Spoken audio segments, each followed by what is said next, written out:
ज्ञानी चोर की कहानी। बहुत समय पहले की बात है। एक छोटे से गांव में एक चोर रहता था जिसका नाम हरिया था। हरिया का काम चोरी करना था, लेकिन वह बाकी चोरों से बिल्कुल अलग था। उसकी खासियत यह थी कि वह न केवल चोर था बल्कि एक बहुत बड़ा ज्ञानी भी था। हरिया ने शास्त्रों, पुराणों और उपनिषदों का गहन अध्ययन किया था। वह नीतियों और सिद्धांतों का पालन करता था और उसकी चोरियां अक्सर किसी को नुकसान नहीं पहुंचाती थी। उसकी यही खासियत उसे बाकी चोरों से अलग बनाती थी। गांव के लोग उसकी चोरी की घटनाओं से हमेशा परेशान रहते थे, पर वे उसकी समझदारी और शिष्यता से भी चकित रहते थे। हर बार जब वह चोरी करता तो घर वालों को कोई न कोई उपयोगी संदेश या उपदेश भी देता। लोग भले ही उसकी चोरियां से नाराज होते, लेकिन उसके द्वारा दिए गए ज्ञान के अंशों पर चर्चा भी करते। एक दिन हरिया ने गांव के सबसे धनी व्यक्ति लाला रामदीन के घर चोरी करने का मन बनाया। लाला रामदीन के पास बहुत संपत्ति थी और उसका घर सोने चांदी से भरा हुआ था। रात का समय था और पूरा गांव सो रहा था। लाला रामदीन के घर में घुस गया। उसने बड़ी सावधानी से अलमारी की ताला तोड़ी और उसे खोल दिया, लेकिन जैसे ही उसने चोरी के बर्तन और गहनों को देखा, वह सोच में पड़ गया। हरिया ने सोचा, क्या सचमुच मुझे इन चीजों की जरूरत है? ज्ञान का वास्तविक धन क्या यही है? फिर भी वह कुछ सोने के सिक्के और गहने लेकर जाने लगा। तभी लाला रामदीन की नींद खुल गई। लाला ने तुरंत शोर मचाना शुरू कर दिया। चोर चोर! गांव के लोग जाग गए और हरिया को पकड़ लिया गया। हरिया को गांव के प्रधान के सामने पेश किया गया। प्रधान एक बुद्धिमान और निष्पक्ष व्यक्ति थे। उन्होंने हरिया की कहानी पहले भी सुनी थी। वह जानते थे कि हरिया कोई साधारण चोर नहीं है, लेकिन इस बार उसे सजा देना आवश्यक था। प्रधान ने पूछा, हरिया, तुम इतने ज्ञानी होकर भी चोर क्यों बने हो? तुम्हारे पास इतना ज्ञान है, फिर भी तुम चोरी करने में लगे हो।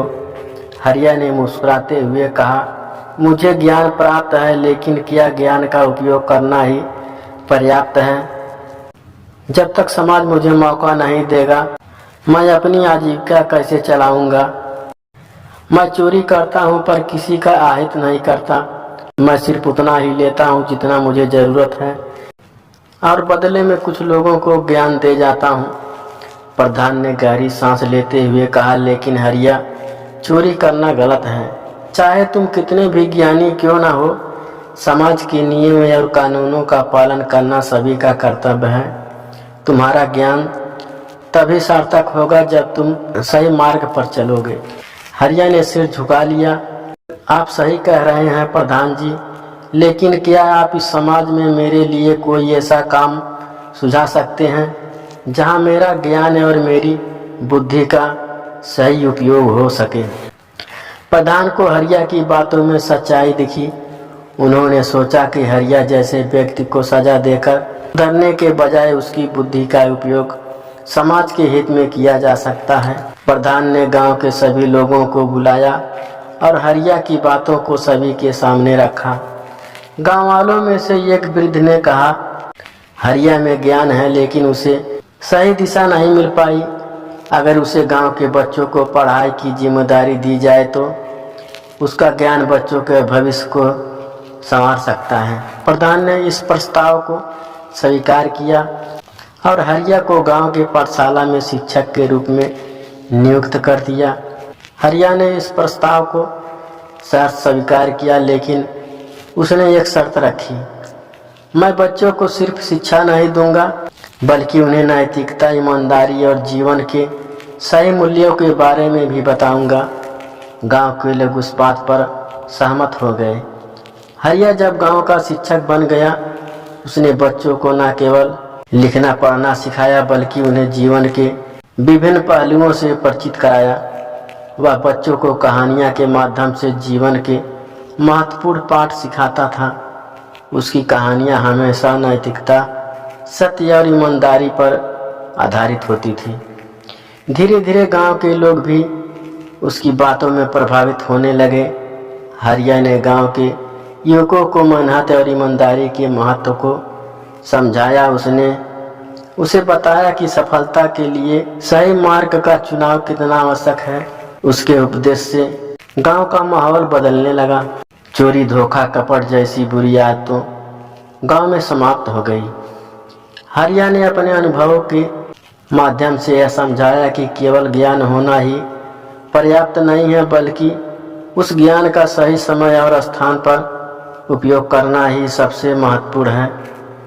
उसने यह भी बताया कि जीवन में सही मार्ग चुनना कितना आवश्यक होता है, चाहे परिस्थितियां कितनी भी कठिन क्यों न हो। हरिया की शिक्षा और उसकी जीवन के बदलाव ने गांव को एक नई दिशा दी। जो गांव कभी चोरी और कपट का शिकार था, वह ईमानदारी और नैतिकता का उदाहरण बन गया। गांव के बच्चे अब सिर्फ अकादमिक ज्ञान नहीं, बल्कि जीवन के सभी पहलुओं में श्रेष्ठ बनने लगे। हरिया ने गांव के लोगों को यह संदेश दिया कि कोई भी व्यक्ति चाहे कितना भी गलत मार्ग पर क्यों न हो, अगर उसे सही दिशा मिल जाए तो वह समाज के लिए एक आदर्श बन सकता है। उसने खुद अपने जीवन में इस बात को सिद्ध किया कि ज्ञान का सही उपयोग ही जीवन का असली उद्देश्य है। हरिया अब एक प्रतिष्ठित व्यक्ति बन चुका था। उसकी शिक्षाएं और उसके जीवन के अनुभवों के गांव को एक नई दिशा दी थी। गांव के लोग अब उसे सम्मान से देखते थे और उसे एक ज्ञानी शिक्षक के रूप में जानते थे, ना कि एक चोर के रूप में। हरिया ने इस बात को सिद्ध किया कि जीवन में सुधार का मार्ग हमेशा खुला होता है, बस व्यक्ति को उसे अपनाने का साहस होना चाहिए।